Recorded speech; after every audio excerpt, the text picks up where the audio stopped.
But I love what you said too about the courage. Do you think it's the fact that people are so terrified that if they lose that party support, because obviously they don't vote with the party, the whip comes and says, well, you didn't vote with us, so you can't be one of us. And then they show you the door. Do you think it's that fear that now I have to run as an independent, and how am I going to do that? Do you think that's what it is? In general, people want to be conform and be part of a team and not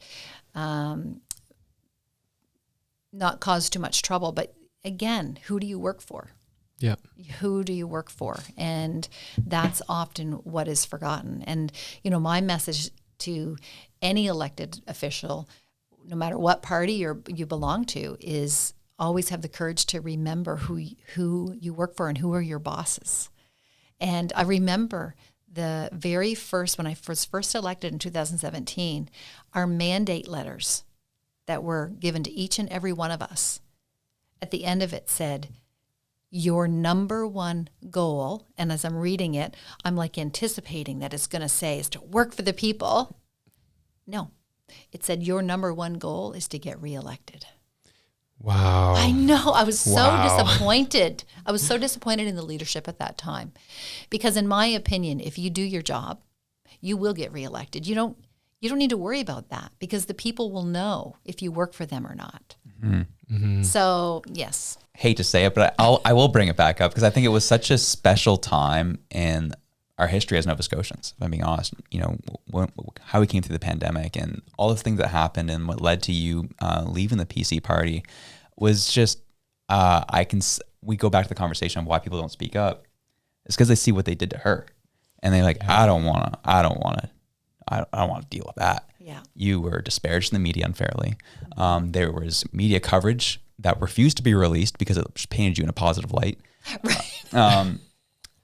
You had the leader of the Liberal Party who's disparaging the media, and then you had the leader of the Conservative Party or the PC Party disparaging the media, and then they said, you can leave now.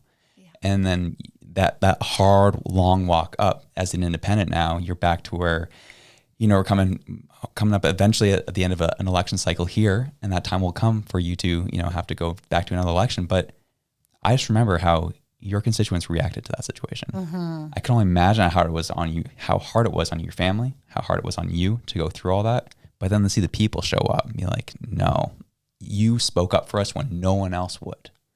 That is what it's all about. And I think that's something MLAs need to really see. And anyone, whether it be at the federal level as an MP, provincial level as an MLA, or you're a council member, if you're doing it for the people, you will be rewarded. And I think your journey is very signifies that. And I think you just got to have a bit of a thick skin though. And you did that. You pulled that off. It is inspiring. It is honestly inspiring, because like Josh said, not a lot of people can take all that and then still get right back on the horse again, get back in the arena. And I think that was kind of where I had the most respect for you when I was watching, because the whole province was watching, and we were hearing quite a different story from what we were hearing from people on the ground. And I think that's one of the beautiful things about Maritimes from Nova Scotia, is that people talk. We're a little bit smarter than people give us credit for. And so even though the media was coming out and kind of, saying horrific things, that just weren't true, the people on the ground knew what was up. And we see that in your reelection, and we see that. But I can only imagine that toll that it took on you, though, in that period of time. And I don't know if you want to relive that at all, but I'm just thinking about, for the folks who may be questioning their party status, whether they're a Liberal candidate, they're a PC candidate, they're an NDP, or even folks who are considering entering the political sphere at all on the provincial level and are considering whether or not they should join a party, whether or not they should go independent.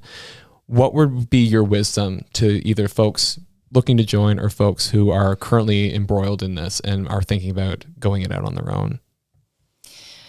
Well, bringing all that up, it is emotional. It was an emotional time. But I will say emphatically, what the people went through in our area was much worse than anything I experienced for 17 months. Yeah. And I'm actually working on a book. I don't know if it'll ever be published, but I've got story after story after story of some of the hardships that people went through living in our border community for those 17 months. And, just an example, a year after I was at a music festival and a woman come up to me and this still happens on a regular basis. People just say, I know you don't know who I am, but I just want to say thank you for fighting for us and thank you for everything that you did. And you probably don't know this, but I actually went to work every day in the trunk of my husband's car because I worked, she worked as a caregiver on the other side of the provincial border, and they wouldn't approve her to cross to go to work. But her husband's work, he was approved. So they went together every day, but she went in the trunk. Like, think about that. I had a mother whose daughter died of cancer, and she wasn't allowed to go to her own daughter's funeral 40 minutes away. And there was no COVID at the time. Like, there was 0 COVID cases in all of Cumberland County. Yet these rules were, like, I just share those 2 stories as 2 of hundreds of stories of the ways people's lives were impacted in our area. And yes, it was hard. It was devastating when I got the call from Tim Houston that day. But I knew it was going to happen because the night before, the day before, when everyone was at the border blocked, and I was here in Halifax trying to get a meeting with the Premier to say, help us.